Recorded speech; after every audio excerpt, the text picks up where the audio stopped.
Welcome to Interstellar Frequency. Before we get started, if you haven't heard about Anchor by Spotify, it's the easiest way to make a podcast with everything you need in one place. Let me explain. Anchor has all the tools available to you. And if you're like me, on the road a lot as a truck driver, you can use Anchor's app and record on the fly, which is really awesome. That helps until I'm able to get back home to a computer to record my episode. Your podcast could be listened on Apple Podcasts, you can be listened on Google Podcasts, as many more out there. It's everything you need to make a podcast in one place. And best of all, Anchor is totally free. Download the Anchor app or go to Anchor FM to get started.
Good morning, good evening, good afternoon, or good night, whatever time of dimension that you are in.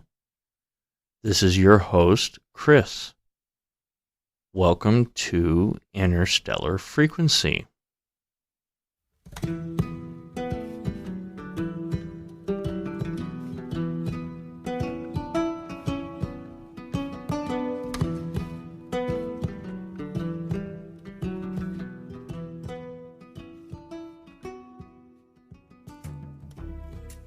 Well, hello. Merry Christmas to you all. I know it's been a long time since you've actually heard from me and stuff like that. There's a lot been going on, but we're going to get to that. So, I need to tell you about what's been happening. Some things that are a little bit different and family adjustments and everything like that. What's been going on is the fact that we have now started up a company, which is very, very interesting. I hung up the keys in the truck and then decided I wasn't going to do that no more, and I was going to change professions and my midlife crisis and everything like that. And of course, now I'm back in the truck again. Go figure how that works. It is what it is. Hey, I'm not going to complain. I'm okay with that. But this is what's been going on. I've kind of been busy with, running a company per se. And what a hell of an experience to do. That I never thought in a million years it would be like this. But hey, that's okay. Time is money, I guess, and it's time to make money as a business owner per se. Not necessarily a business owner, but you know what I mean. I am now doing things as trying to make ends meet by giving it a shot. So I'm going to talk about this. The universe has given me a present. That in itself is a unique thing. I never thought in a million years I would get a present from the universe. I'll be damned. So here we go. Now, the way this all started out is really unique in itself. I had left truck driving and decided I wasn't going to do it anymore, and I was going to hang up the keys because spending 14 hours away from the family is really, really hard to do. And it just sucks because every time you leave in the truck, it's 14 hours before you're going to see him again. Not always the case, but that's usually the rule. You have a 14-hour clock window that you have to run the truck within. You have an 11-hour drive time to run the truck within. And then you have your 70-hour clock work week. Now, those of you that know me, I drive truck to earn a living and, try to, make it work for the family and try to balance everything out at the same time. So I hung up the keys and put the boots away and said, I'm not doing this no more. I'm going to be, trying to do a job where I'm a 9-to-5 job, working somewhere, doing something, and then I'm going to be home for dinner. And opportunity arose, and then, the rest is history after that. I was like, okay. So what had happened, it was an old classmate of mine from elementary school had purchased a truck months ago back, and really didn't have anybody to drive it, and had thought of, okay, you know what, I need to find somebody to drive, and da-da-da. So it took almost half a year to get everything in order to make the business able to work. Now, I was not, again, like I said, I was not going to go back into the truck. I was done. I had told a lot of friends and a lot of family members, I'm done. I'm done with the truck. I don't want to do it again. I'm over it. And somehow, some way, I had said many times over that the only way I'm ever going to crawl back into the truck is if I'm going to be doing it for myself, and no longer going to be working for companies or other people. I'm not going to be the employee anymore, per se, or whatever. I'm tired of that. I'm damn near 36 years old. I need to start making the decisions myself now. I have been tired of my so-called achievements and waiting stagnantly for others to notice and then say, okay, you know what, we're going to do this or that, whatever it is. And that's not anything towards previous employers I've worked for or anything like that. It's just things in my life weren't moving fast enough.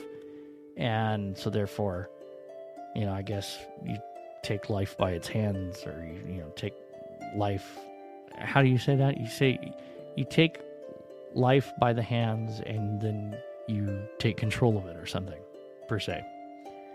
And so I may be back at square one all over again, but I'm doing it because it's something that I've always wanted to do, and I have 14 years of driving experience, and I never thought I was going to go back to doing it. I really didn't.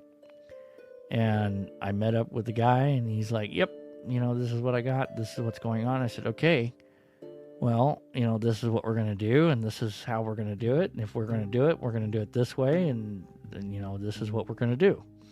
So I kind of laid down the trucking side of the things and said, this is what capability we're able to do, and this is what I can do. Can we make this work? And he's like, yep, I think we can. Let's see what we can do. So we got things in order and got it ready to go, and here I am now, trying to make it work. On the other hand, I had opportunities before that people had came to me and said, hey man, come with me, let's build this business. I'm not joking. I've had other people ask me, hey, let's build a business together. And I'm honored. I am so honored that so many people have asked me, hey, let's build a business together. Let's do this. Let's start from ground scratch and build it up and make a life out of it. It's like, okay, well, what about this? That? All these things are going in the back of my mind. And my thoughts behind building a trucking company. First off and foremost, you absolutely have to have a mechanic on site. Whoever's working the company has to have a mechanic on site that works on trucks, that knows the diesel motors and is able to make it work. If you have that, you're golden. If you don't have that, good luck. Labor cost is expensive here in California where I live. And it's just, it will eat you alive on labor trying to have your truck worked on. It just so happens that the individual that asked me is a diesel mechanic and has been for over 16 years, or at least most of his life. He's been working as a mechanic. That's his forte. That's what he's good at. He's very, very knowledgeable. And he's the one that owns the truck. It's like, really? Okay, that's interesting. And I was leery at first on this, and I was thinking, oh my God, how are we going to do this? This is going to be interesting, but how are we going to do this? And I thought, okay, listening to the inner voice of myself, I was like, okay, I'm going to, it's telling me to do it. Go for it, go for it, go for it. You need to do it. Everything just started falling into place. I was like, okay, maybe this is the right spot. This is what we're supposed to be doing. And right now, because the country is the way it is, it's a little difficult with how things are with national backorder. I mean, you try to get a truck part for something that's, dealer specific of something, and it's hard to get the part. You can't get the part anywhere because it's on national backorder. So, that being said, kind of in a little bit of a pickle here. And it's kind of scary, okay? And so I'm going to get to that. What was interesting is I was downtown, and the thoughts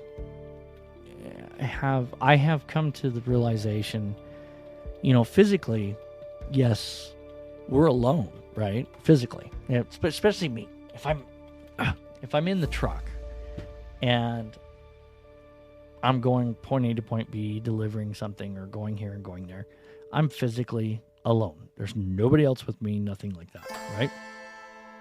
On the other hand, I had realized that mentally, I'm not alone. Let me explain. So I'm downtown, pretty much downtown LA. And I get done with the delivery.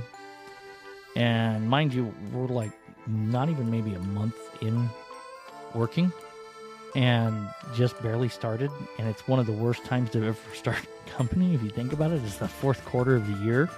And it's the first quarter of the year for the truck. And, that's a make it or break it situation. I mean, like, seriously, make it or break it for the trucking industry. If you start in the fourth quarter, it's the worst time in the year to ever start a trucking company. Like, oops.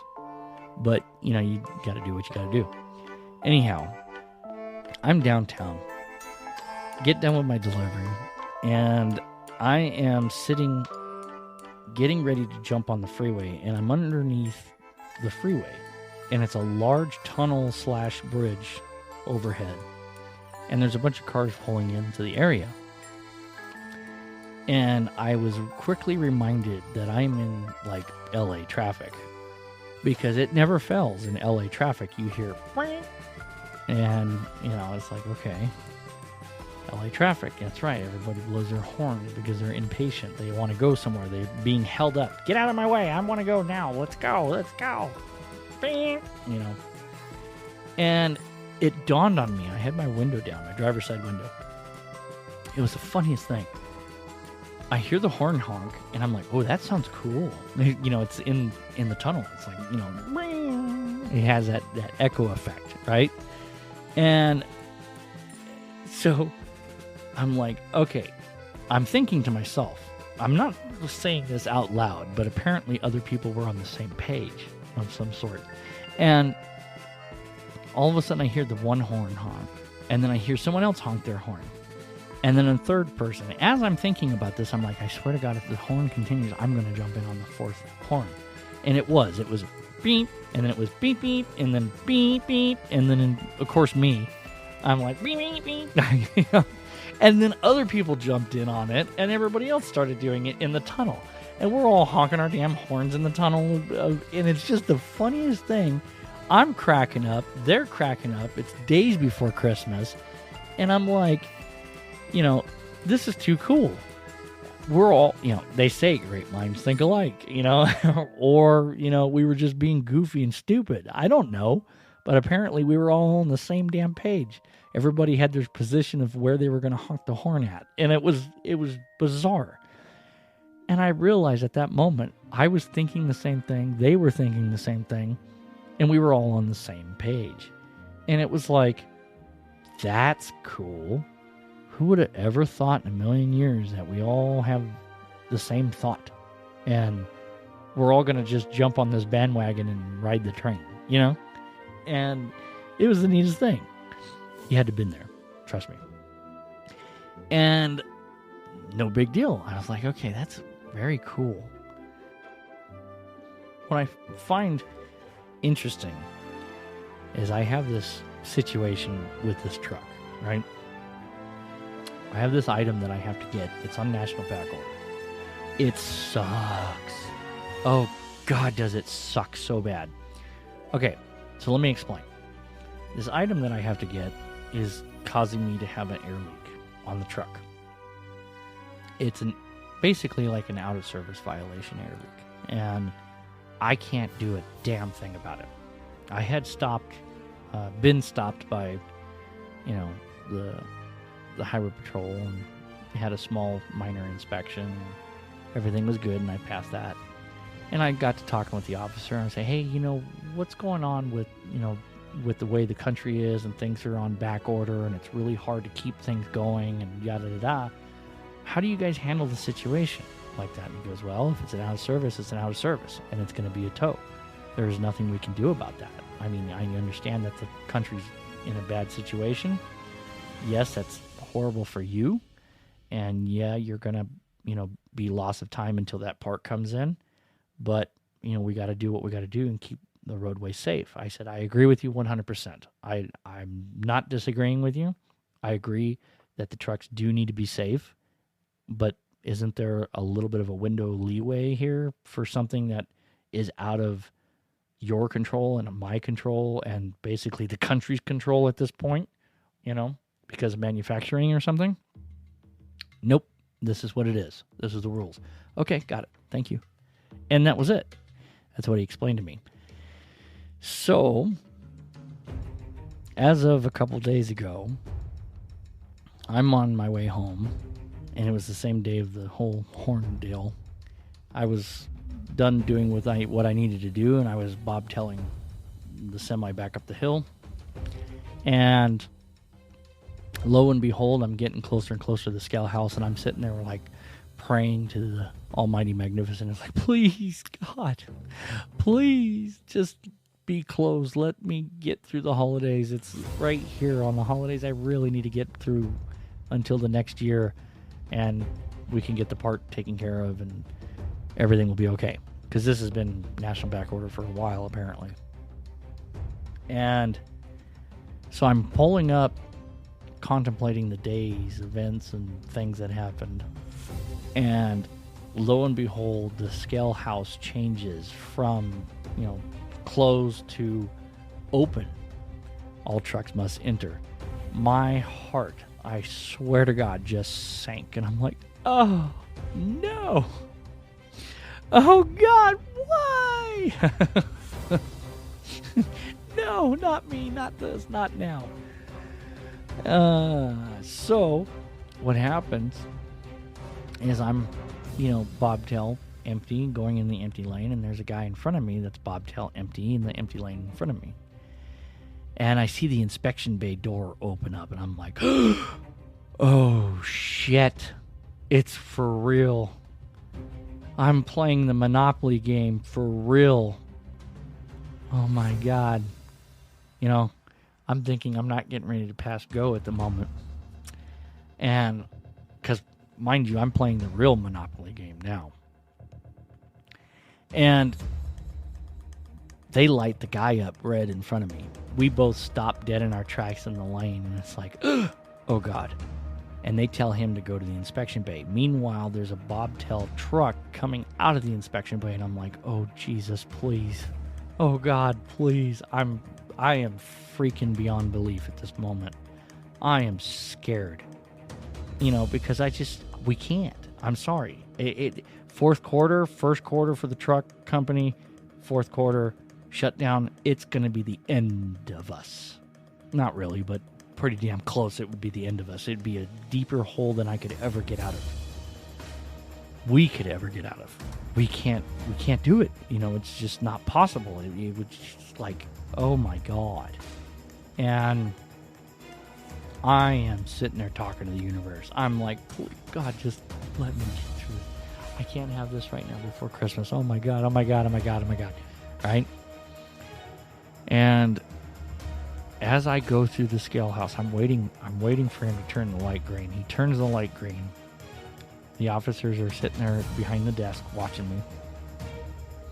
I get up. They flash me red. And I'm like, now Monopoly's in my head. Do not pass go directly to jail is what's happening. In my head. I'm like, well, I'm going to lose profit. No, I'm going to lose income on the Monopoly board. This is not fair. I'm freaking. He goes, all right, go ahead and go over here to the bay and follow the other driver in front of you and go into the inspection bay for inspection. Like, yes, sir.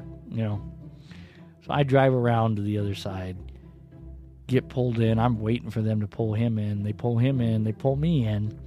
The guy walks up to me and says, okay, don't set the brakes. Keep your brakes off, and let me have your license and registration. It's like, yes, sir. No, sir. It's like, I'm a deer in headlights. I mean, it's obvious. I am freaking beyond belief. I swear to God, I am in a situation right now.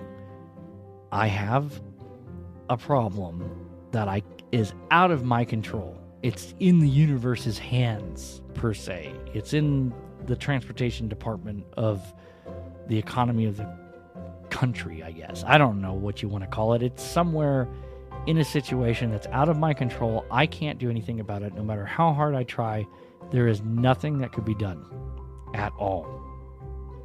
I am at the mercy of the jailhouse at the moment. And the guy says, let me have this. I'm going to go do your stuff. I said, okay, yes, sir. He walks away. I swear to God, I am so freaked. I'm scared straight that if I fart right now, it's going to sound like a damn harp. It's that bad. It's bad. And I'm like, okay, please, let me get by this. And I'm thinking about my family. I'm thinking about, the food on the table. I'm thinking about everything. Like, And so the guy comes back. He goes, okay, this is what I'm going to do. I'm going to do the inspection, this, that, and the other thing, da-da-da. He walks me through it, and I tell him, I said, okay, sir, the only problem is I've been holding the brakes here for a minute. I think I might have let go a little bit here and there. I lost a little bit of air. And he's like, okay, well, we'll just build the air back up.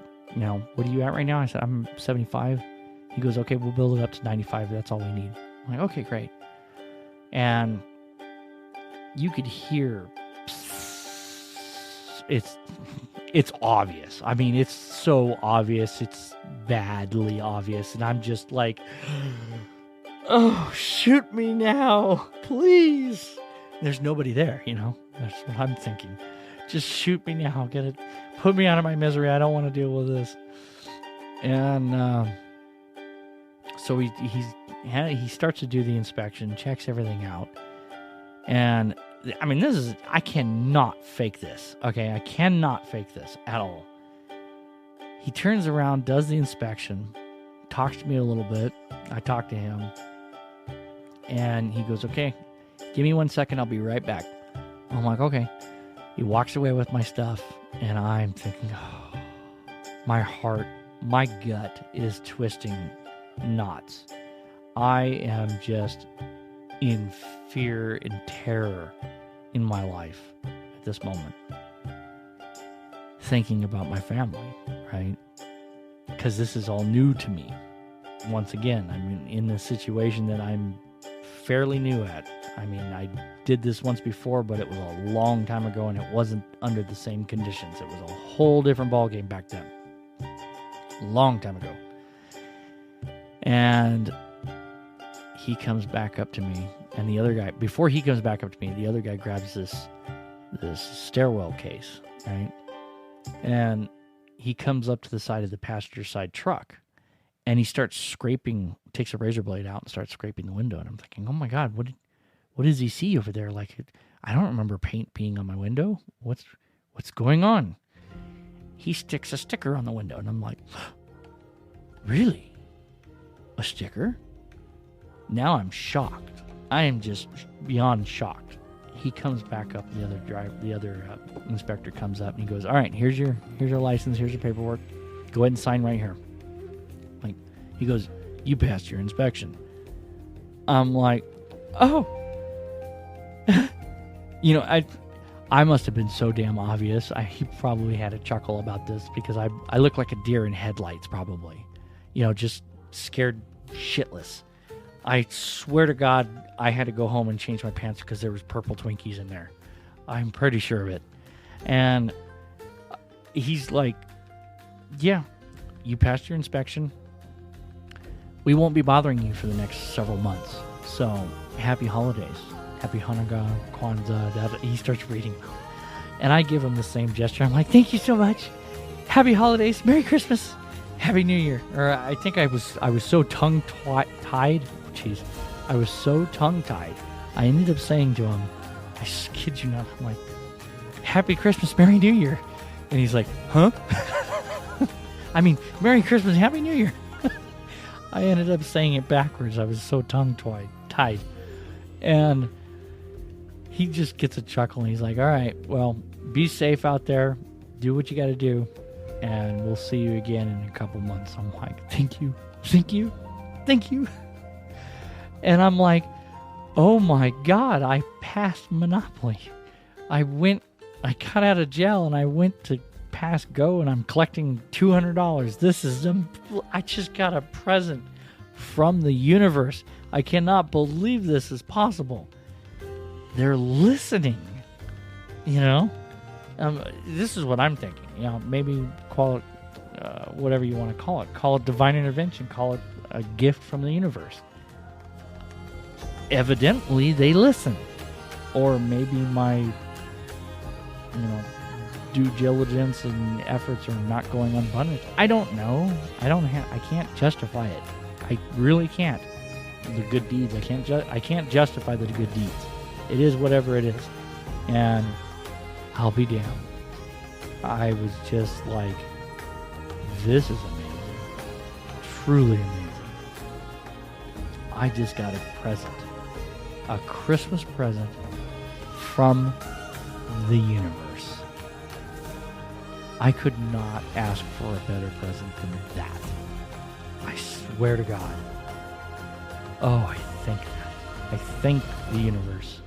I thank God. I thank whatever force of the Almighty Magnificent that it is. Thank you. My God. Unbelievable. I could not believe that. In a way, you would think that, yeah, you're physically alone and no one's there with you. But when you're sitting there talking to your inner voice in some form of way, evidently they're listening. And somehow they're able to make it work in your favor and have control over it. And it's something that you don't have control over, but apparently they do. And it worked. And it's like, oh, wow. Now, can you imagine, real quick, let me just take you down this quick road. Can you imagine that if everybody in life, everybody, in the whole world, if there was some way that every single place, every single thing, if we were taught from day one, be careful of your thoughts, because your thoughts control the outcome of what your existence is. Wow. Can you imagine if they said that from the beginning? Control your thoughts, because your thoughts control your destiny or your outcome in this universe. So be mindful. If they said that from the beginning, can you imagine how much better this world would be? What a great place this would be to live in if everybody was able to control their thoughts and actually keep it more on the positive side of things instead of the negative side of things. Yeah, I mean, I could have went the other way around and was like, oh my God, I'm not, that's it. We're dead. You know, just scream out bloody murder. It's inevitable. It's done and over with. And, you know, accept the fact that it's just done and cannot be changed. The only problem here for me is I can't accept that. I can't accept the outcome. I can only accept the outcome to be what it is to be. I can't accept the outcome to be the negative side of things, no matter how bad it gets. And I've been there. I've had an episode I talked about it, really. And no matter how bad it gets, there's still good in it. And it's just trying to understand the lessons that are being taught. And it seems almost like it's the universe that's teaching the lessons. It's not some random person behind YouTube teaching or some random podcaster teaching like I'm sitting here talking about. Okay? It's like the universe going, yep, it's time for you to learn this lesson. You're going to learn this lesson, and then you're going to advance into that lesson, and then you're going to overcome that situation, and you're going to become this situation. And, okay, where the hell's the manual to this? Wait a minute. There is a manual. There's actually a couple manuals. You know, there's a couple manuscripts, actually. But are they all true? Obviously, we got something here that may be truth behind it. I don't know. It's just a thought. But what a Christmas. Only to think about. It's like, only if the part of giving, if there's anything that I'm able to give as a Christmas present, I'm going to give you this. No matter where you are right now, no matter what you're doing, and no matter what situation you're going through, you're not alone. By no means are you alone. And whatever situation that you're going through at this present moment in time, whenever time that you are listening to this, time of dimension that you are listening to this, someone else always has it 10 times worse than you do. Look around. You'll see it. They are by far worse off than oneself. So that being said, be thankful for the situation at hand of whatever situation that you're in, because it can get worse if you allow it to be worse. Be thankful for the situation that you're in, because it may not be as bad as you really think it is. there's always a way to get through it and get out of it and change it. And realizing you're not alone and the universe is here to help you. Start talking to the universe. Start talking to the inner voice. Please, I need the help. I need this. I need that. Okay, I'll do better. I'll do this. I'll do better. How do I do better? You ask. By helping everyone else. And don't expect anything in return. That's how you do better. You get everything you do back to you, whether good or bad. It comes back. That's the gift. That's the gift. That's the answer. Whatever you put out, you're going to get back. And I'll be damned. It's been proven time and time over and over to me. Again and again. Let me give you this quick other thing. Wife and I had a situation happen this Christmas. My wife had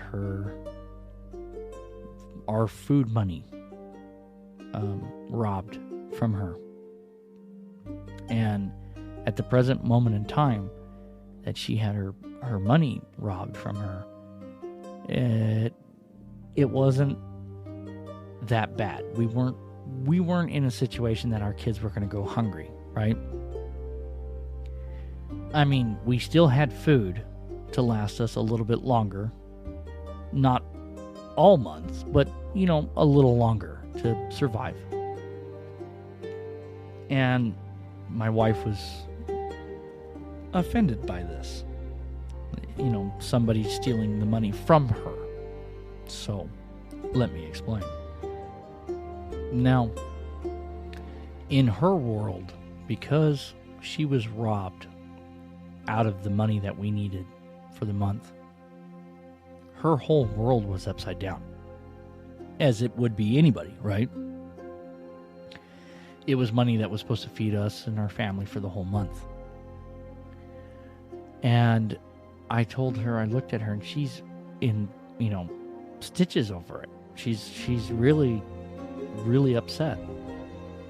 And I said, honey, you have to look at the bigger picture here. Well, what is that? She's, snapping at me. I'm like, well, look, I have a feeling that this might be a divine situation. And she's like, oh, really? How do you explain this? And I go, well, look, we still have food right now. This money that you just got, immediately after you got it, it was taken away from you. But you were not left without. You actually still had a cup overflowing, right? Yes. Okay. That being said, I want to believe, believe you me, I want to believe that the money that was stolen was food money, which means they can't buy anything else but food, right? Yes? Okay. I want to believe that the person that took the money from you was needing to feed their family because they needed the money for their kids so they could actually survive this month. And that sucks that it puts us in a situation, but it doesn't put us without. I feel that this is a divine situation. And she's like, okay, so they take from us, they're going to feed their family, and we're not going to have the money. I said, no, see, that's where you're wrong. If this is truly from the divine of some sort, or from the universe of some sort, it will be replenished within days. And not just that, it will be ample the amount. A lot more than you think will be returned within days. She had a hard time swallowing that, idea of a pill. And she's like, okay, well, we'll see. She's still upset. And I said, look, it's not bothering me at all. I'm perfectly content with it. But for some reason, it's really bothering you. So right now, at this present moment in time, you need to go back and start thinking what you did wrong, because there's a lesson here being taught. What did you do or did or say or think to someone else that was in a harmful way that you shouldn't have done? And she thought about it, and finally, after thinking, I didn't do anything wrong. I go, nah, that's where you're wrong. You did something wrong. You did something that must have happened. And now you had your goal set to do something else, and you were stopped by getting those goals met. The universe has a funny way of doing that. When you're trying to do something, and no matter how hard you try, no matter how much effort you put into it, you keep trying and trying and trying, and everything keeps roadblocking you, then you've done something wrong. And you got to think back on what you did wrong and feel sorry and have a little bit of humbleism for what you had done wrong. And I guarantee you, things will turn right afterwards when you discover what you had done wrong, mentally thinking, physically doing, or acting out on something. And this is my wife, mind you, I'm talking about. And she goes, oh, yeah, I said something. I did something. What'd you do? Well, I was talking bad about this, that, and the other thing. There you go. Because it's not affecting me, it's affecting you. You had plans to do something else. The universe says, oh, no, we're not doing that. But not just that, they didn't leave you without. They left you with an abundance still. So therefore, they took the money, gave it to a family that really needs it to learn a lesson here. And you learn that lesson. And now you feel bad about it. So chances are, if this is truly from the divine, some form of way or another, it's going to be taken care of. And I kid you not, the very next day, I went out to the mailbox, and my wife ended up getting the card of food money for the kids in the mailbox. And I was like, oh, wow. There it is. Universe says, here you go. We just needed to borrow the money from you for a little bit to feed a family, but we're not going to leave you in a bad situation. We're going to give that back to you. And they did. Now, there's a lot of people who sit there and go, well, it was already in the mail in the beginning. Well, yeah, it was in the mail in the beginning. But why did it come at this point in time? Why did it happen at that moment in time?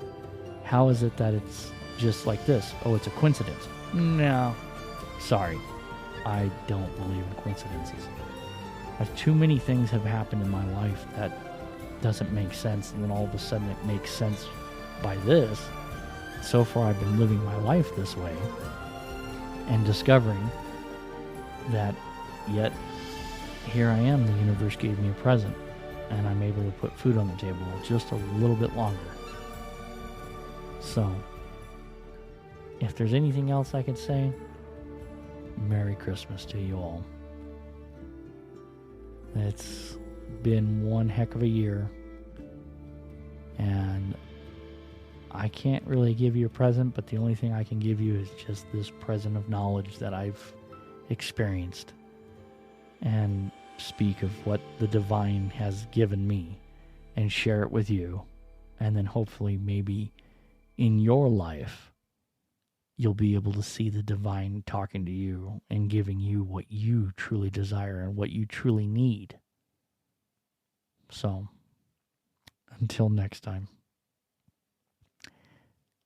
Merry Christmas.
is interstellar frequency.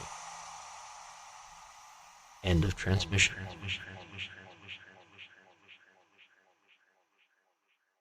Studio Stargazer.